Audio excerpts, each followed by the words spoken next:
हे माता, हे माँ दुर्गा त्राहिमाम।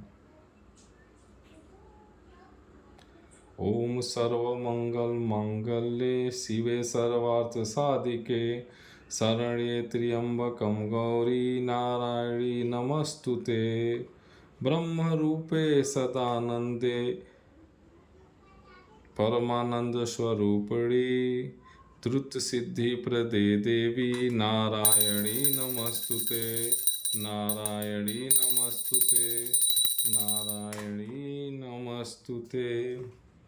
खष्टम अध्याय धूम्रलोचन वध।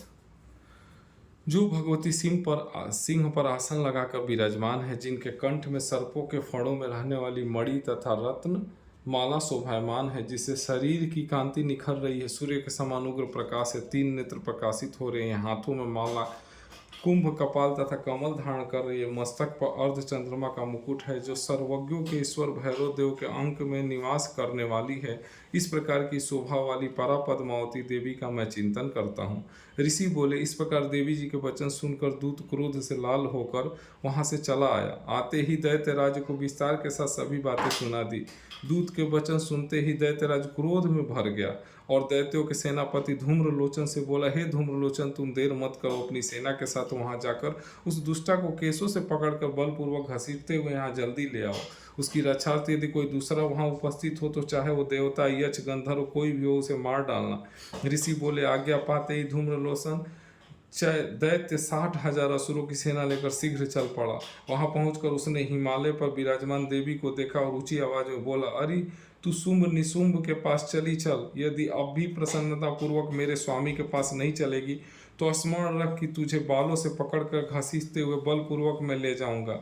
देवी जी बोली, इसमें संशय नहीं कि तुम्हें दैत्येश्वर ने भेजा है और तुम स्वयं भी बलवान हो तथा बड़ी भारी सेना भी साथ लेकर आए हो, तो इस प्रकार की दशा में मुझे बलपूर्वक ले चलोगे तो फिर मैं तुम्हारा क्या कर सकती हूँ। ऋषि बोले, जब उसे इस प्रकार का उत्तर मिला तो धूम्रलोचन देवी की ओर दौड़ा। तब देवी अंबिका जी ने हुंकार के शब्द से उसे भस्म कर दिया। फिर तो असुरों की क्रोध में आई हुई बड़ी सेना तथा अंबिका जी ने एक दूसरे पर तीक्ष्ण बाण, शक्तियां, फरसे आदि बरसाने आरंभ कर दिए। इधर देवी जी का वाहन सिंह भी कुपित होकर भयंकर नाद करता हुआ अपने बाल फटकारता हुआ असुरों की सेना पर टूट पड़ा। उस सिंह ने कुछ असुरों को पंजे की मार से एवं कुछ एक को अपने जबड़ों से तथा कई एक महासुरों को नीचे पटक कर दबोच कर होठ की दाढ़ों से विदीर्ण करके मार डाला। कितने एक दैत्यों के पेट अपने नाखूनों से फाड़ डाले, कितने एक दैत्यों को तल प्रहार कर उनके सिर धड़ से पृथक कर डाले, दूसरों की भुजाएं, सिर आदि छिन्न छिन्न कर दिए, कितनों के पेट फाड़ फाड़ कर गले के बाल फटकारते हुए सिंह ने रुधिर पान किया। अत्यंत कुपित हुए देवी जी के वाहन बलवान सिंह ने क्षण भर में ही दैत्यों की बड़ी सेना क्षय कर दी। देवी जी ने उस असुर धूम्रलोचन को मार डाला और उसके वाहन सिंह ने भी सारी सेना का क्षय कर दिया। सुम ने जब यह सुना तो उसके क्रोध का पारा चढ़ गया, उसके होठ कांपने लगे। तब शीघ्रता से सुम ने चंड मुंड दोनों दैत्यों को आज्ञा दी, हे चंड तथा मुंड, तुम दोनों विशाल सेना लेकर वहां पहुंचो और उसे जल्दी से यहाँ लाओ। उसे बालों से खींच कर अथवा बांध कर ले आओ। यदि इस प्रकार लाने में तुम लोगों को संशय है तो युद्ध करो। सभी प्रकार के अस्त्र शस्त्रों से सुसज्जित होकर सभी असुर मिलकर उसे मार डालो।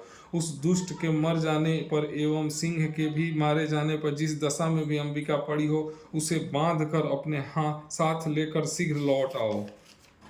सप्तम अध्याय चंड और मुंड का वध।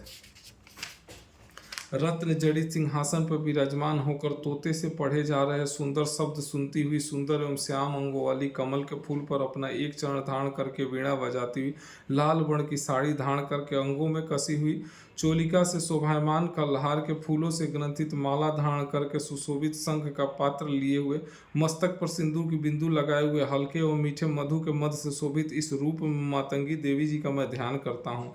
ऋषि बोले, तब आज्ञा पाते ही चंड मुंड आदि दैत्य आयुधों से सुसज्जित होकर चतुरांगड़ी सेना के साथ चल पड़े। वहां पहुंचकर उन्होंने देखा कि हिमालय की ऊंची चोटी पर सिंह के ऊपर देवी बैठी और मंद मंद हंस रही है।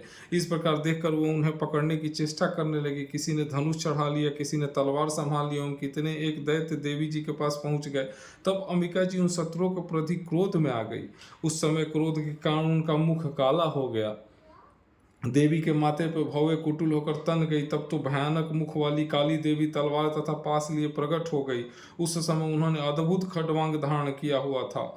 नरमुंड माला से शोभित थी, चीते के चर्म की साड़ी पहने थी, शरीर का मांस सूखा दिखाई देता था और अत्यंत भयानक रूप था। उन्होंने मुख को विस्तार से खोल रखा था, लपलपाती हुई जीभा और भी भयानक थी, धसी हुई लाल लाल आंखें थी, गर्जना से सभी दिशाओं को भर भर दिया था। तब वो बड़े वेग से दैत्य सेना पर टूट पड़ी, बड़े बड़े असुरों को मारती हुई उनका भक्षण करने लगी। दैत्य सेना के पार्श्व रक्षकों को, अंकुशधारियों को, महाओं तथा योद्धाओं को, घंटों के साथ कितने ही हाथियों को एक ही हाथ में पकड़कर मुंह में डालने लगी। इस प्रकार ये धावों को, घोड़ों के साथ रथों को एवं सारथियों को भी मुंह में डाल डालकर अत्यंत भयानक रूप से दांतों से उन्हें चबाती जाती थी। किसी के केस पकड़ लेती तो किसी की गर्दन दबा डालती, किसी को पैरों से दबोच देती तो किसी को छाती से ढकेल कर मार गिराती। वो असुरों के द्वारा छोड़े हुए अस्त्रों को मुंह से पकड़ती जाती और दांतों से पीसती जाती थी। काली जी ने इस प्रकार बलवान दुरात्मा असुरों की वह सेना कुचल डाली। कितने एक असुरों को मार पीट दिया। देवी ने कुछ एक तलवार से काट गिराए, कुछ एक खड्वांग से पीट दिए और कुछ एक दांतों से कुचल दिए। क्षण भर में असुरों की वह सारी सेना मार पीट कर गिरा दी। यह देख कर चंड उन भयानक काली देवी जी की ओर दौड़ा। इधर महासुर मुंड ने भी महाभयंकर बाणों की वर्षा से एक सहस्त्र चलाए हुए चक्रों द्वारा उन भयानक आंखों वाली देवी को ढांप लिया। वह अनेकों चक्र देवी के मुख में प्रवेश करते हुए इस प्रकार दिखाई देने लगे जैसे बहुत से सूर्य बिंब बादलों में पेट में समाते जा रहे हो। तब तो जिसके भयानक मुंह के भीतर जिनका देख सकना भी कठिन था, ऐसे दांतों के प्रकाश से चमकती हुई अत्यंत क्रोध में अचानक भयानक गर्जना करती हुई वो काली देवी भीषण अट्टहास करने लगी। हु करती हुई बहुत बड़ी तलवार लिए वो देवी चंड पर कूद पड़ी। उसे बालों से पकड़कर उसी तलवार से झट चंड का सिर काट दिया। तब चंड को इस प्रकार मारा गया देख करके मुंड देवी की ओर दौड़ा। कुपित काली ने तलवार से उसे भी मारकर पृथ्वी पर गिरा दिया। चंड तथा महाबली मुंड को मरा हुआ देख करके और सेना का नाश भी देख करके बची खुची सेना भयभीत होकर इधर उधर भाग गई।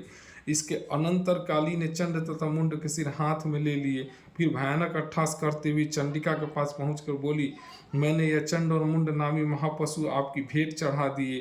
अब तो युद्ध यज्ञ में शुंभ निशुंभ का आप स्वयं ही वध करना। ऋषि बोले, अपने सम्मुख लाए गए चंड मुंड महासुरों को देख करके कल्याणी चंडिका देवी काली से ललित वचन बोली, हे देवी कालिके, चूंकि तुम चंड मुंड को लेकर मेरे पास आई हो, इस कारण लोक में चामुंडा नाम से तुम्हारा ख्याति होगी। जय माँ चामुंडा। हे माते, हे माँ दुर्गा, त्राही माँ।